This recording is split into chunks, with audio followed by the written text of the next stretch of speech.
chapter monthly meetup. Really great to see some familiar faces as well as some new faces here. My name is Adam. I am an organizer with the OWASP Ottawa chapter. If you are also an organizer, raise your hand. These folks help to make this happen. Yeah, get your hand up there. There we go. These folks help to make it happen every month and maybe more than one time a month. We'll talk a little bit more about that in a little bit.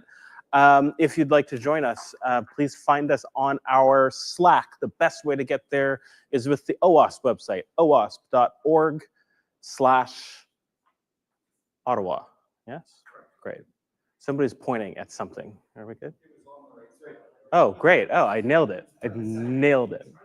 What other housekeeping do we have? Washrooms. You go out this door, past the elevators, down that hallway, and there's somewhere in that direction that is the correct direction, even if it doesn't feel like that. If you're joining us from the internet, thank you. If you're joining us live, welcome. If you're joining us not live, also welcome. We do stream this on the internet, and you will be able to find us, again, if you head to that owasp.org/Ottawa site. All the socials, all the Slack channels that you need are there. We have a sticker table at the back that doesn't help you if you're on the internet or if this is something in the future. But there are some great stickers there. Please feel free to grab some. If you have any of your own, go ahead and drop them off the table and we'll share them. There is an exciting workshop coming up on October the 18th. It is a beginner pen test workshop. It is a free workshop. It does require registration. Guess where I'm going to tell you to go to find the details about that? owasp.org/Ottawa. And then on the various channels there, you will find that just about guaranteed. I'm curious, if you haven't been here before, can you raise your hand? That's a lie. How did you find us? One person that's not been here before, what brought you here? Not everybody all at once. Meetup, all right, same. All right, well, that's a pretty consistent answer. Well, it's great to have you here, and I don't want to take up much more of your time because you're not here to see me. There was a question, is there one more question? No, we're good? Oh, I do want to say one more thing. I want to say thank you. Our friends at Rewind, Greg here at the back, he's our pizza guy. Every month we have a fantastic spread of pizza. So thank you to Greg and the Rewind team for making that happen.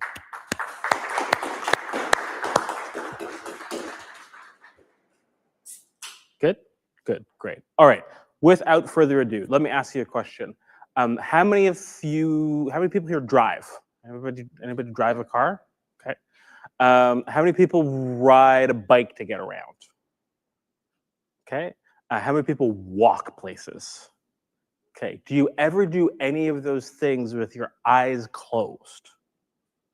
Not recommended, right? You need to be able to see. Well, Robert Babayev is here with us this month, and he's going to talk to us about observability in, well, the development work that you do. We're going to talk about it from an MCP context, but he's going to give us a broad view of how you make sure you can see the things you need to see when you're building.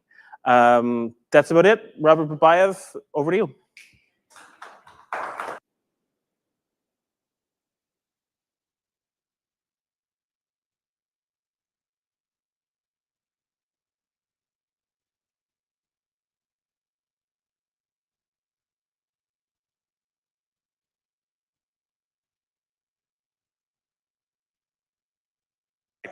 How are we doing for audio in the back? Still good? Loud and clear. Fantastic. All right. So, hello. My name's Robert. If you've seen me before, hi. If you haven't seen me before, hi. Basically, for the last 5-6 years, I've been doing security stuff. And recently, I've kind of tried to market myself more of a developer with a security background. And today we're actually going to be talking about something that really not a lot of people wind up talking about. It's logging and monitoring. It's something that I imagine most people probably say they'll get to it, and then they never do. So that's kind of why I decided to do this. But you don't necessarily care about me. You care, at least hopefully, about making sure you can see what's going on in your applications, your environments, and whatever other assets you may have. And let's go into that. So, quick primer and kind of a TLDR of what we're going to be talking about today. How many people recognize this list? Raise your hand. Okay, for those of you that don't worry. If you stick around this field long enough, you will. This is the OWASP top 10 lists from 2017 and 2021, respectively. You'll notice that I've highlighted a couple of things. Oh my God, that's handy. So, insufficient logging and monitoring was the 10th most common flaw found in applications. In 2021, that actually moved up a slot to A09, security logging and monitoring failures. Now, when you say a security logging and monitoring failure, what does that mean? It means this. So the important part here is the category was expanded to include more types of failures. It's challenging to test for, and isn't well represented in CVE, CVSS data. So if you're not familiar with what a CVE or CVSS is, gist of it is it's a list of vulnerabilities. It stands for Common Vulnerability Enumeration, or at least I believe that's what it stands for. I have to double check that. But it's essentially a database of very common vulnerabilities.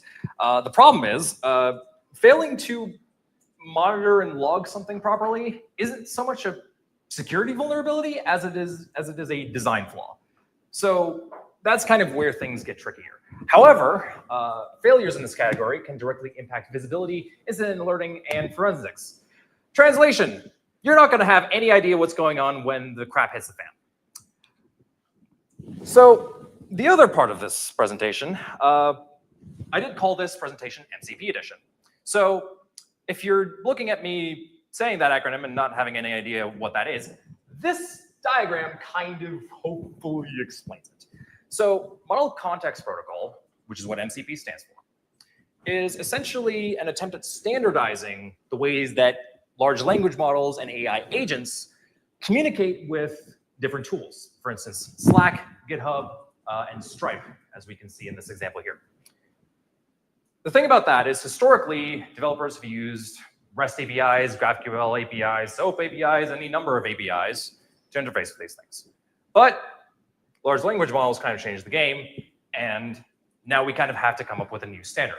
So MCP protocols are that standard. Well, the MCP protocol is that standard. Or, well, hopefully, a standard, only time will tell. There's that XKCD comic about standards proliferating, but ideally, for now, MCP servers are pretty good standard for how to interface with something as a large language model. Now, MCPs typically consist of a few different things. Most importantly, they consist of tools that you can actually use to interface with a variety of different things. So if you're interfacing with Slack, this is going to be looking through Slack messages. This is going to be posting messages to Slack. If you've ever had like a CI/CD pipeline checker thing that keeps alerting you in the dead of night, that is a Slack integration.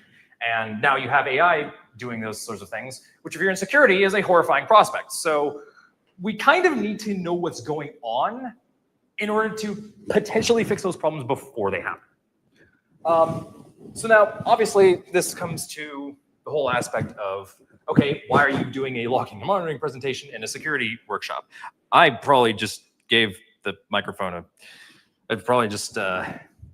I don't know, that probably wasn't a pleasant noise, but I don't know if that actually happened. Anyways, so this diagram, which is actually from Palo Alto, this kind of just goes over like what it generally looks like when somebody tries to mess with an MCP server. And that's kind of what angle we're going to be talking about today, right? So you have some attacker who's trying to inject some malicious input, probably either some form of prompt engineering attack or a command injection attack. Those are usually the two most common things that I'm seeing, or that I've seen in this field. More knowledgeable people than me can probably tell you different, but this is kind of like an overview of like, okay, so we need to figure out where things are going wrong, right? Because I mean, the MCP client, actually the MCP client and the MCP server are both places that you can actually really get a lot of information about what's going on. And that's actually where you should focus a lot of your monitoring in this case, right? So the agenda for today. If I haven't already established it, we're going to be talking about why you should give a crap about this. Second thing, we're going to talk about what logging and monitoring actually mean. We're going to go over things like observability, telemetry, monitoring, all these sort of terms that you might have heard floating around that you maybe never really got a good explanation as to what they are. I mean, if you've ever used like Visual Studio Code and they ask you to like send anonymous telemetry, like how many times have you wondered, okay, what exactly are they sending, right? Like is that ring a bell? Okay, like I'm seeing some nods. Then we're actually going to tell you, okay, like what, and actually also how do you log and monitor things? This is going to be coming more from a developer perspective, which is good because hopefully the developers in the audience are going to be the ones building these things. So kind of important for you to learn how to do that. But for the more security-minded folks, we're also going to be talking about building and using a SIEM, which stands for Security Information and Event Management, or it could be monitoring. I'd have to double check, but it's in the slides later. And that is a fun can of worms in and of itself. So first of all, disclaimer, model context protocol servers tend to be written in Python. So that's what I'm going to be assuming we're using here. That said, these principles apply to pretty much everywhere. They just might be different tools depending on your language and your ecosystem. So first things first, why should I care? I feel like, you know, not enough emphasis in presentations is put on why you should care. So this is hopefully my answer to that. So the first thing, if you've ever tried to print debug something, after a certain scope, it goes from a convenient way of doing a spot check on your application to, oh dear God, what is that? That said, it is kind of your first line of defense. And I mean, it works, right? There's a reason why we all use it the first time you're building an application. But as things start to scale, you realize a couple things. First and foremost, it gets messy, obviously.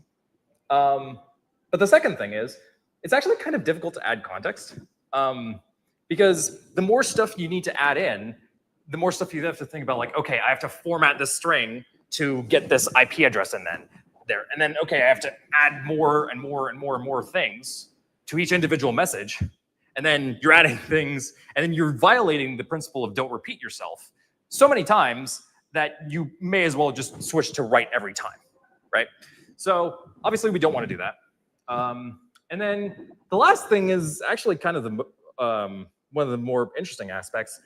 You also can't switch it off very easily. Why would you want to switch off your debug messages, right? Well, we're going to get into log levels in a bit, but the general thing is there are some messages that you only want certain people to see. And that's access control 101, right? You should only let people access what is relevant, what is useful, and what they should be accessing. The other component to that is if you are staring through a bunch of debug messages, your brain is probably going to shut off because, well, it's literal cognitive overload, right? You are looking at so many things, and I can't pick apart this gobbledygook. I mean, I can recognize like a couple of URLs and IP addresses there, but really there's like, I can't get anything meaningful out of this, right? And if I can't get anything meaningful out of this, I mean, who can, right?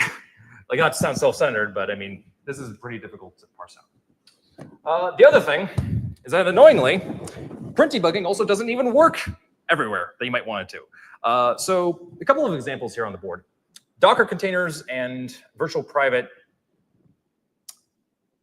that should be VPSs. Note to self, proofread the each individual slide before you send it off. But VPSs, or virtual private servers, are a good thing to talk about because you don't necessarily have access to them all the time, right? Sometimes you can, connect and then do your stuff in there via SSH or what have you, but a lot of the time, you're not going to have access to those. And you shouldn't also necessarily have to log into a server every single time you want to see like a debug message, right? The other component of this is Docker containers. Well, I mean, if you're constantly having the Docker container spooled up in non-daemon mode, well, I have to ask some serious questions about how you're planning on keeping this thing alive, because that is going to run into so many problems. But generally speaking, anywhere you don't have an active feed of what's known as std out, or standard output or standard error, you can throw that in there as well. Anytime where you don't have a consistent feed of those things, you're kind of out of luck. So you need a different system. Now, luckily, logging and monitoring usually gives us alternate vectors for that. You can save logs to a file. You can save logs to a database. You can save logs to a centralized logging system like we're going to be talking about in a few minutes.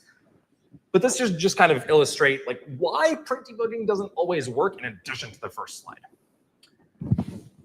The third thing, and this is kind of what Adam was talking about initially. You can't fix what you can't see. And also, you can't find the right problem if you can't see it, as illustrated by, well, these two fine gentlemen. This is the next KCD comic, and the TLDR is, I was trying to figure out why my browser was acting weird. Turns out it wasn't the browser. The issue was with my keyboard driver. Debugging that led me to a mysterious error message from a system utility. Presumably, like anywhere from 15 minutes to several hours later. Anyway, long story short, I found the sword of Martin the Warrior. I think at some point there you switch puzzles. So if you're a developer, you've probably run into this, where you start debugging one thing, and then you go down a rabbit hole, and then you arrive at some completely different problem. And you're wondering if, like, you probably should have seen that problem from the beginning, right? Ideally, that's kind of what we want to eliminate, right? And then this kind of goes into, again, you want to be able to see things, and print debugging, unfortunately, does not let you see things very effectively. However, it exists because we need to figure out where things went wrong. And telemetry and monitoring are actually kind of a step above that. They're more flexible, they're more visible, and they're more queryable, which is actually important, especially when we get to building SIEMs later on. Final thing, MCP servers.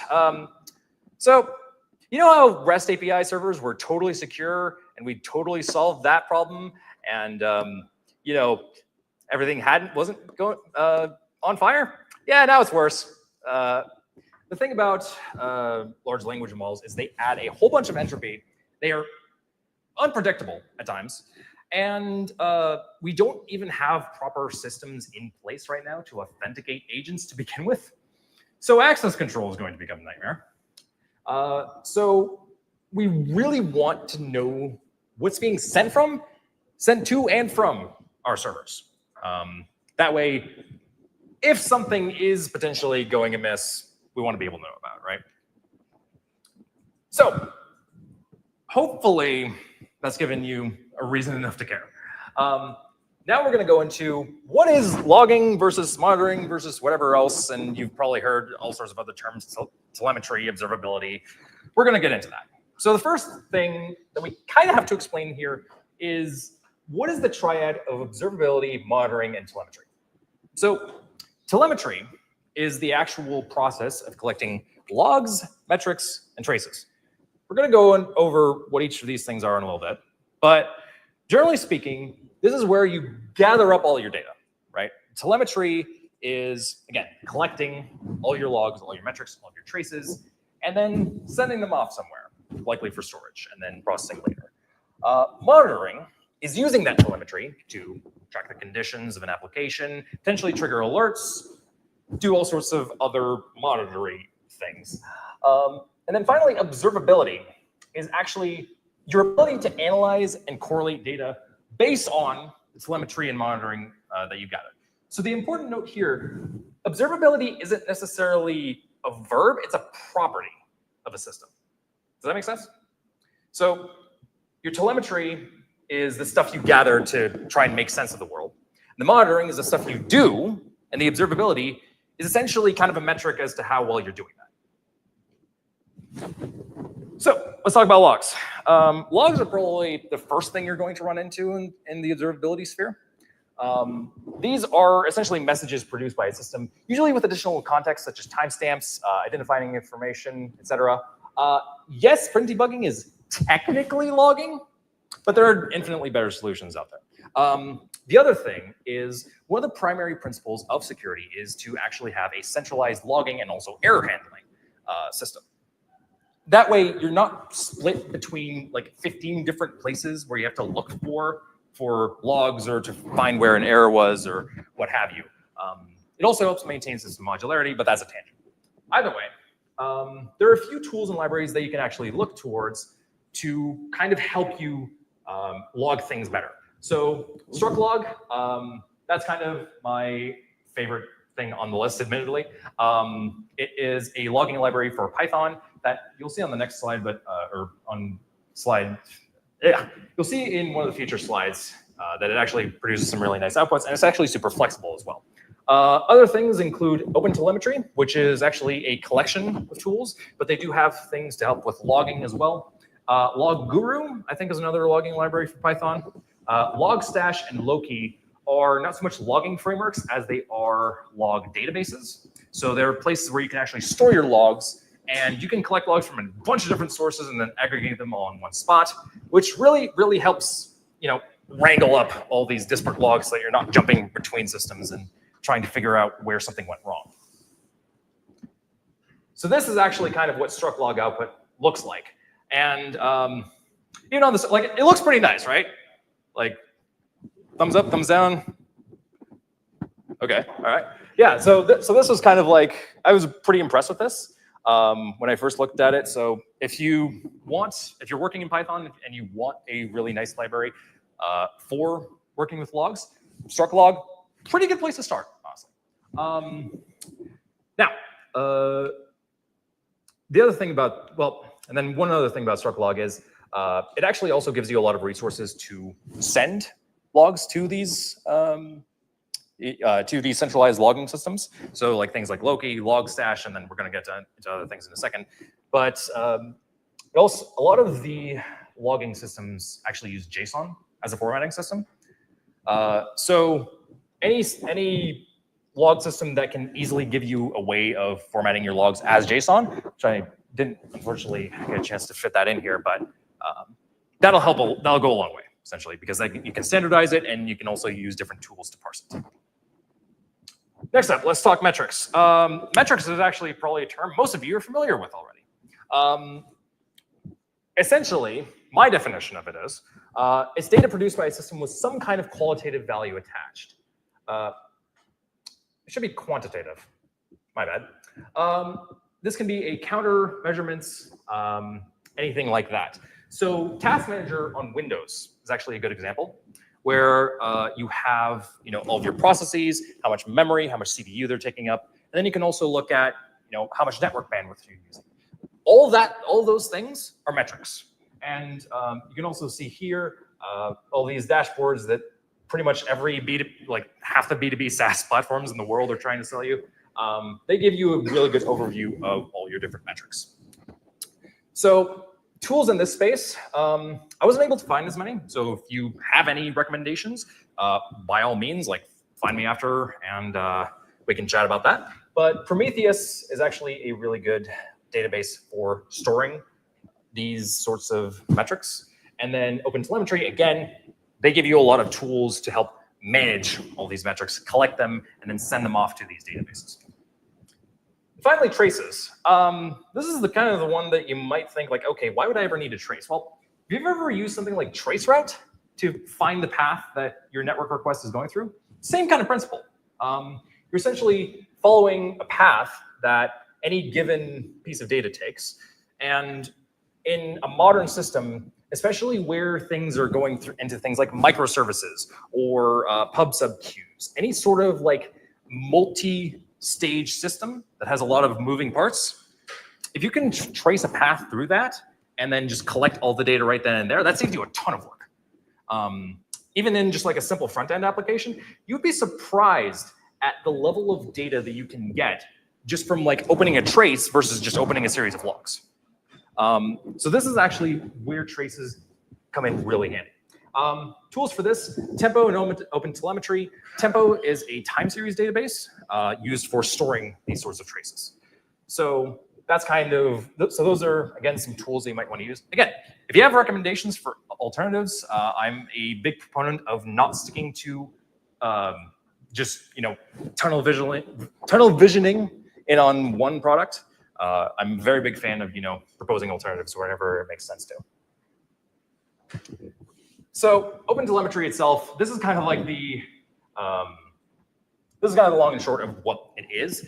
It's a collection of APIs, SDKs, and tools, and they essentially kind of help you generate instruments, which is essentially, I presume, means like set up your application for producing these sorts of logs and metrics. And then you can collect and export telemetry data. So these are the metrics, logs, and traces that we were talking about earlier. So OpenTelemetry is relatively recent. I want to say the last couple of decades, but somebody double check me on that. But it is a really nice project because it's proposing a kind of standard for collecting all this stuff. Now, obviously, the thing about standards, you're going to get 15 bajillion of them. Case in point as to why you have several different solutions for every given problem. But OpenTelemetry, at least they're trying to kind of centralize some things. And in my mind, they're a very good tool. But obviously, alternatives exist. And I also definitely recommend doing your own research and seeing what works for you. So I'm going to pause here for a second. Does anybody have any questions? Because that was a lot of info dump. Garth. So where would an elk stack up in this? Could be next to telemetry? That's good. Yeah, that's a good point. So an elk stack, yeah, usually I think Logstash is going to be where your logs are collected. I'm not sure how they handle metrics and traces, though. That's the only caveat. For those watching online, Garth asked a question about where the elk stack holds up in relation to this. Genuinely a great question. And I mentioned Logstash earlier, but I'm not entirely sure if or how the elk stack does metrics and traces. So ELK stands for Elasticsearch, Logstash, and Kibana. And those three kind of create a framework that you can use as an observability platform. We're actually going to be talking about that in a little bit. Any other questions? Cool. All right. That said, if something comes up to you while I'm talking, feel free to just raise your hand and I'll call you out when it's convenient. So next, let's talk about what do you actually log. So on a higher level, I mentioned earlier that you can kind of filter out your logs based on what level they are. This is actually really useful because it allows you to kind of categorize, okay, when should I be seeing this, right? For instance, these are kind of some common log levels you might find across different applications. The trace is for when you're literally tracking the progress of a request, right? So you're going like frame by frame, line by line of code even. This is where you're getting really into the nitty gritty of your data and you want to see exactly where something breaks, right? Because you might have something breaking in between like function calls or like within like a short span of lines of code, right? This is kind of where tracing is going to be most important. Next up is debug. These are really detailed messages, often with a lot of metadata that you're going to be looking at if, okay, something's broken. I have no idea why. Let's see if this metadata or data about the data can help, right? Because a lot of that times that metadata includes things like line of code on which the thing was logged, the file name, the module name if you're in Python, any number of pieces of metadata like that, anything that can help you locate and then also identify what was going on at the time. That's also pretty big. Then info logs are kind of like normal operation records. So stuff you'd want to see if the system is running normally. These aren't too populous to kind of like flood the system, but they do kind of like give you a sense of like, okay, things are operating normally. Then we have warnings. These are like potential issues, but not something you'd want to wake a sysadmin at 3 a.m. for. Generally, these are things like, authentication failures, stuff that is kind of like relatively benign, but like, still something you might want to pay attention to at some point later. Then error messages. These are definite issues, and your sysadmin might not be annoyed for waking them up at 3 a.m. to resolve one of these. You'll notice there's a theme here, but generally speaking, error messages are for when things have actually gone wrong with the system. Not so wrong that it's like, okay, we have an actual problem, but still, anytime there's like, okay, we need to fix this, but it's not like super, super, super urgent, right? Then critical. This is where things have actually gone seriously, seriously, seriously wrong. And they tend to need an immediate intervention. In Python, this is, I believe, the highest level you can go. In some programs, there is one level above that, which is fatal, which means, oh crap, I need to shut down like now. Usually those are reserved for like worst case scenarios. In terms of like, okay, I literally cannot deal with this anymore. I have to shut off. There are probably examples of this happening, but I'm drawing a blank as to what they are. But yeah, that's kind of log levels in a nutshell. So they can kind of help filter things out based on who needs to see them when. Next up, what do you actually log? Well, this is coming from a security standpoint, and your logging needs might differ. But in general, if we're looking at security logging, you might want to log data outside expected numeric ranges. So if you have a range between 1 and 100, and somebody tries to input 2,000, you're going to want to take a look at that. Next up, apparent tampering attempts. This covers a lot of things, but anything that looks like, potentially an SQL injection or cross-site scripting, you might want to log those because clearly somebody's trying to tamper with things. Violations of server-side access control.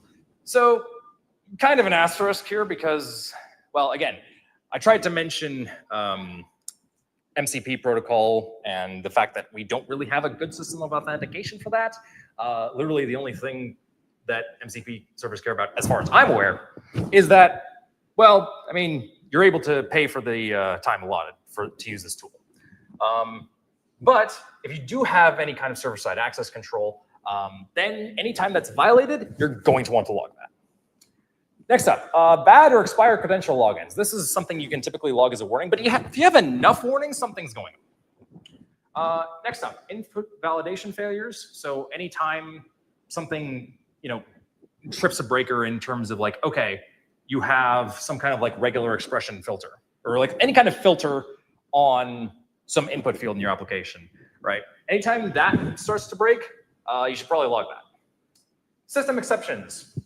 These are fairly obvious. Well, actually not fairly obvious, but these are fairly straightforward. Anytime that like the system itself throws an error or like an exception, you're probably going to want to log that because that is more than likely important. Next up, administrative changes in functions. These are anytime that anything you might register as an admin level change. So like removing users is a good one for web applications in particular. Things of that nature, probably going to want to log those. Next up, TLS connection failures and cryptographic module failures. Chances are you're probably not going to be interfacing with these too much unless you're actually going into cryptography and getting into the nitty-gritty of this stuff. But still, it is good to know in case you are in that sphere. You're probably going to want to log anytime either of those two things happen. What you definitely should not log, though, right? You don't want to log sensitive data, such as passwords. Fairly straightforward. Session IDs and also unnecessary system details. So the unnecessary system details part of this is here because, again, when you're looking through logs, it is very easy to get overloaded with data, and you don't want to make that worse, right? So only log things that are actually going to be useful to you. And then the session IDs, well, if you get a session ID from somewhere in the logs, then you can very potentially trace that back to somebody and then do stuff with it. Again, that part kind of depends on what you're using the session IDs for, but they can definitely be sensitive information. So definitely avoid logging those if you can. So this is a QR code. It actually, a lot of these tips, if you've read the OWASP Guide to Logging, you might recognize are actually pulled fairly straight from that. That said, there is a much more in-depth guide to security logging and also logging in general that the lovely folks at OWASP have cooked up. So shameless plug, I guess. Oh, actually, I'll just give folks a few more seconds to scan that if they want to. Let me know with a thumbs up when you're good for me to proceed.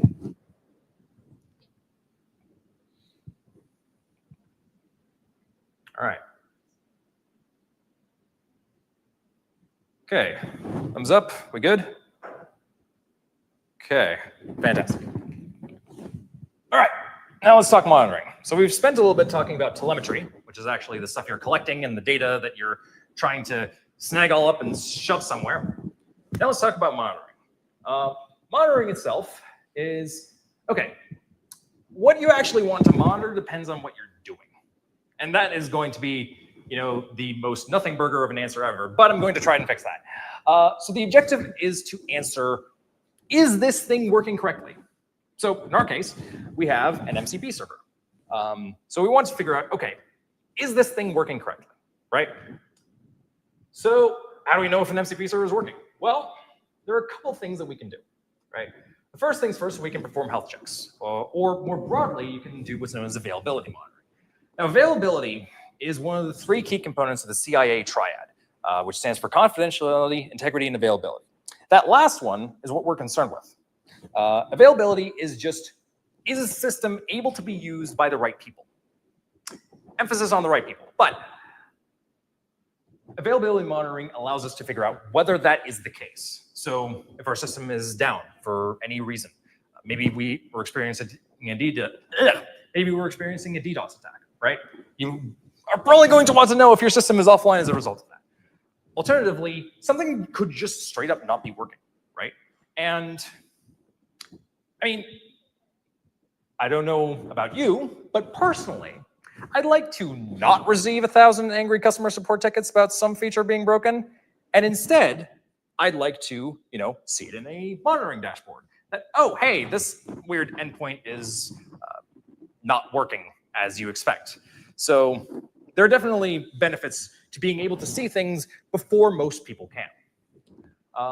Then, obviously, you get into telemetry collection and storage, and then we have monitoring dashboards. So dashboards, in particular, are actually very useful here. People keep talking about a single pane of glass. I don't think that's a thing. And a single pane of glass is where you have, one dashboard that tells you everything. That's not really a great way of going about it. What you want in a monitoring dashboard is actually the ability to prioritize the information that is most important to you. So, for instance, a SOC analyst is going to have a very different version of what they want out of a dashboard than a security engineer, right? So there are different use cases for different dashboards, and different things matter to different people. What matters is for you to figure out what those things are for you. What do you want to track, and how do you want to go about, what do you care about, essentially? When you're talking about observability, it's kind of answering the question, okay, what do I care about? And what do I want to see? So this is just kind of like a showcase of different monitoring dashboards, but I think, or actually, okay, yeah. So this is a showcase of like Grafana in particular, but I've also mentioned Kibana and OpenSearch there as well. Grafana is a really nice dashboard because it lets you find dashboards that are made by other people and then just load them in pre-built. Pretty nice. But you can honestly spend a very, very long time making these dashboards. And if you're me, probably pretty easily, almost more time than you're spending actually setting up your observability suite proper. But it is a great tool to use on that front. Right, okay, this is kind of a tangent, but things you actually might want to log in addition to the security stuff for an MCP server. So kind of circling back onto the whole train of MCP servers. So in addition to the security stuff, you're probably going to want to log what kind of tools got used, what kind of agent was using them, and whether things succeeded or failed, right? And then along with that, potential metadata about the requests, input parameters, if those are relevant, output parameters, things of that nature. Those are stuff you're probably going to want to log, and then aggregate those into a centralized logging server, and then query those when you need to. So, big question, is setting this up going to be hard? Actually, not really. These days, there are a lot of services and also just tools available for you that even without paying for a commercial product in terms of getting a logging or a monitoring dashboard set up, there are actually a lot of great open source options that you can stand up fairly easily as like Docker images. That said, these are typically reserved for local environments. So if you're going for a more production setup, that's something you're going to have to evaluate after you've tried setting up a local environment. So first off, there's the OTel LGTM. OTel LGTM stands for Open Telemetry, Loki, Grafana, Tempo, and Prometheus, which is kind of like this observability stack that I kind of mentioned a couple of the components of. But you can spin up an entire backend for that thing in a single Docker command, which is kind of nuts. And you can also, set things up from there. And they actually have very good instructions on how to set things up for you. So you can literally just spool it up, and then you have a place to poke around, see if this thing will work for you. There's also the Elk stack, which Garth mentioned earlier. You can literally set that up with Docker Compose. I actually did that for one of my earlier projects, Courseful. I had to literally find a solution that was better than leave a log file open in your editor so that you run out of RAM. So that was a story and a half. But generally speaking, that was kind of a project for me to explore centralized logging, and this was it. And it's actually fairly easy to set up. The only thing is you are on a trial plan for a good chunk of it. So fair warning on that. If you really make sure that the Elk stack is kind of like what you want before continuing on with that. However, there's an alternative to that, and it's OpenSearch, which is actually a fork of the Elk stack. And so they actually do have a couple of Docker images. So if you're looking for alternatives to that, if you're already familiar with Elasticsearch, Logstash, and Kibana, these might be definitely something to explore as well. Okay, let's talk about building a SIEM. That's a quick checkpoint. Anybody got any questions after all that? Okay, cool. That's if something does pop up and you're like, I have no idea what XYZ is, please, for the love of God, ask me, because I find, not only do you get information a lot better that way, but also a lot of the time you learn better by teaching. So if a question pops up, feel free to raise your hand, and then I can answer at any point. So let's talk about building a SIEM. So I mentioned earlier that a SIEM is a security information and event management system. And it offers kind of a couple of the things that we were already talking about. So real-time monitoring, log management, and then threat detection, which is going to be important for folks in security. So what do we actually need a SIEM for? Now, if you're in the sphere of like, okay, I need to build a SIEM, you should probably stop and ask yourself, okay, what do I need a SIEM for? And it's actually the same with a lot of tools you might use either as a developer or as a business or as a security team.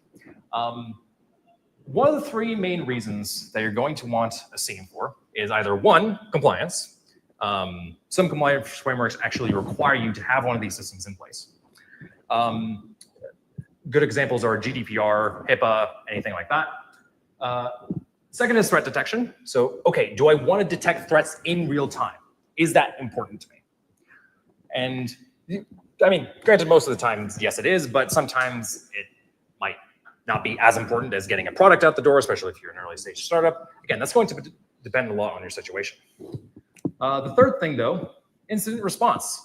Can I respond to an incident after it has already happened? And this is where SIEMs help as well. So even if you can't figure out something is happening before it happens, it'll at least help you recover from it a lot faster. So first things first, a SIEM is essentially a hub for all of your data, specifically all of your telemetry data, specifically all of your logs. You don't have logs just in your MCP server, right? You have logs in your firewalls, your routers, your web servers, your MCP services, we've mentioned, your EDR systems, which are endpoint detection and response, your intrusion detection systems, your intrusion prevention systems, your cloud services, your operating systems, and your identity and access management, things like Okta and all that. All of those have logs. And monitoring each of those logs individually is a nightmare. So building a SIEM, if you have all multiple of these data sources and you want a centralized place to store your logs, not a bad idea. So now we figured out where our logs are actually coming from. What do we actually want to use? So this is actually a collection of various. Oh, I'm realizing something. One moment.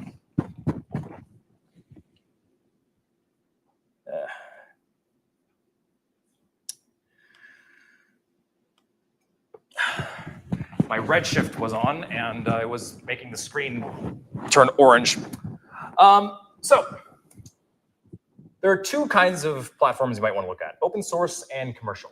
Commercial offerings are, well, you pay some company some sum of money each month, and then they stand up an instance of their product for you, and they say, okay, have fun.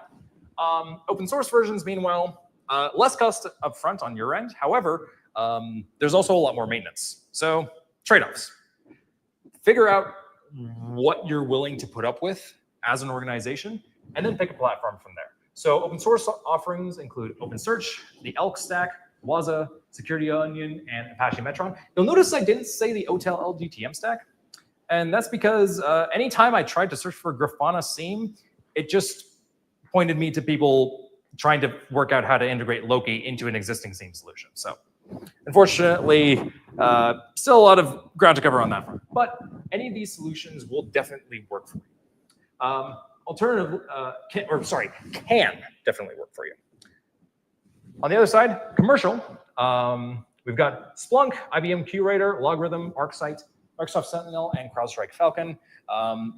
Actually, is CrowdStrike Falcon? I'd have to double check whether CrowdStrike Falcon is an EDR solution or a SIEM, but I know CrowdStrike has like a SIEM solution. Either way, all of these are fairly well-known SIEM solutions produced by big names in the industry. So if you're more in the enterprise thing and you need a name brand on something, that might be the direction you're going. So let's look at building our own SIEM, the architecture side. So we've got a couple different components here. First and foremost, I need to get the mouse on the other side. There we go. So, where do I go? There. Okay. So, first things first, you've got your log collectors and your forwarders, right? So this is kind of where, all right, shove all the logs here and then send them somewhere else. These are going to be what take in input from all of our different sources. Next up, ingestion pipelines. This is where you're going to quote unquote normalize or massage the data in a way that will actually work with whatever system you're trying to build. And then also, this is the point at which you probably want to enrich said data. Maybe you have an IP address that you have some other data source for, and you can merge the two points of data together. Stuff like that is what is going to happen in your ingestion pipeline. And there are tools for doing that as well. Next up is data storage. This is where things like Loki, Logstash, anything like that come in. Then in an actual SIEM, you're going to have something called a correlation engine. This is kind of what sets a SIEM apart from other logging and monitoring systems, where this is where you can actually analyze things for suspicious activity. You can set up rule sets, you can set up alerts, you can set up any number of things here, and they will actually tell you what a potential security issue is going on. Granted, a lot of asterisks, because false positives are a huge problem, especially in security monitoring, but better than nothing, right? And then last thing, your dashboards and alerting systems. So this is where you're actually going to be able to visualize your data and where you're actually going to be able to get alerts when things trigger, right? So if you have like something set up to say, I don't know, if somebody tries to log into something 50 times and fails it every single time, then throw up an alert because they're probably trying to brute force something. I know I've run into a couple of incidents like that when I was during some of my time as a co-op, I think at BDO. Can't talk about the actual specifics there, but it was definitely interesting seeing, like how these sorts of systems work in real time. I was actually working with Microsoft Sentinel specifically. So one of the last things I want to talk about when it comes to building a SIEM is adding rules, right? So rules are actually a big part of a SIEM, and they kind of let you detect when things are going wrong potentially, and then figure out what happens from there, right? So these are going to be dependent on your platform, but you're going to want to figure out what your actual use cases are. So like, okay, what am I actually looking for? Am I looking for access control violations? Am I looking for authentication issues? Am I running anti-malware, right? Am I trying to look for people installing malware onto a system? Am I looking for people trying to escalate privileges on a system? What does that look like, right? And there are a ton more, but these are kind of like a small sample of the potential use cases you could have. But figuring those out and then writing rules accordingly is going to go a long way. Now, obviously, a lot of the times in security, your use case is going to look like everything, but that's not actually true. And it comes back down to this idea of a threat model that we talk about in security a lot. And to avoid going too far into this, a threat model is essentially, okay, what do I care about? Or sorry, what do I have? What do I care about? What can go wrong with those things that I care about? And then what do I do with it? Those are the 4 components of a threat model. So you'll notice that the first question of those, what do I have and what do I care about? Those are kind of those have a lot of overlap with logging and monitoring, right? So if you can think about it, logging and monitoring and building a threat model aren't too far off. The only question, and in building a SIEM, it's almost threat modeling in practice. So, and then, yeah, the other caveat of this, can a dev use a SIEM? And surprisingly, if you have it set up right, yeah, actually. Remember, a SIEM aggregates a lot of these logs, and security monitoring isn't necessarily the only use case for them. These tools are very diverse, very powerful, and you can do a lot with them. So yeah, you would be right in thinking that there's absolutely a lot of overlap in between building a SIEM and building a logging and monitoring system, or an observability platform in particular. So you got a SIEM. Now what? Are you done? Can we, just go grab a coffee or whatever and just be done with this? Unfortunately not. So first things first, you're going to want to actually integrate your SIEM with incident response, right? We talked about incident response a little bit, but if you're in that sphere, you're going to want to, communicate with your IR team and work to figure out like, okay, how can we best use this? Because you can have all the bells and whistles in the world, but if nobody understands what they do or what to do when those bells and whistles start firing, you're going to be in trouble regardless. Second thing, you're also going to want to test and fine-tune your rules and alerts. You remember how I mentioned that false positives are a thing? Yeah, those are often because, not only are rules and alerts hard to fine-tune, but oftentimes, it's kind of an endless process, right? But having that process of fine-tuning and refining your rule sets so that you get fewer false positives is infinitely better than just having a bajillion rules that tell you a whole bunch of things, but they don't actually give you a whole lot of information. There is a key disparity between data and information I didn't quite get to, but after that, the rest is just maintenance and scaling, and that is admittedly beyond my purview. But I think that's all I have for today. Feel free to ask me questions.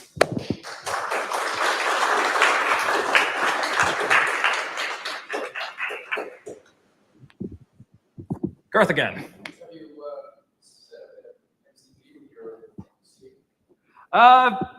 I've done those things separately. So the question was have I actually set up an MCP server with the SIEM? I've set up an MCP server. I've set up a SIEM. I've not done the two things at once, so that'll be a good project. The main reason why I called this the MCP edition was mostly because AI is a big thing, and hopefully this would be able to tie it into a modern enough tech stack that people would actually care about it. The reason being is that logging and monitoring, unfortunately, tends to fly under the radar. And it's one of the things that I've actually kind of grown interested in recent months. So yeah, definitely something that I was hoping that people would come by, and well, we've definitely got somewhere close to a full house here. So I'd say that worked. You didn't mention Graylog in that list. Was that I did not, and honestly, so the question was, did I mention? I didn't mention Graylog, and yeah, that was kind of an unfortunate oversight. But the point of that is there are actually a lot of platforms that you can look into, and honestly, it's very difficult for me to fit this all into one presentation. If you look up like SIEM platforms, you will get 3 different lists, and they're all going to tell you 10 different platforms. It is kind of nuts. The security and observability space is actually fairly huge. But again, in terms of developers, I don't tend to hear a whole lot of talk about it. Granted, probably because it's one of the more foundational aspects, but still important to talk about nonetheless.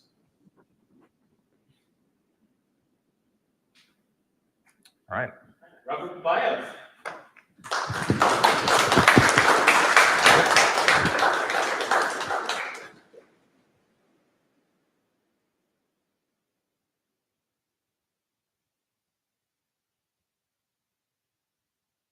Keep you here for a couple of more announcements because I always joke that I never remember when this event is, which is inexcusable because it is always the 3rd Wednesday of every month, except when it isn't, which is next month.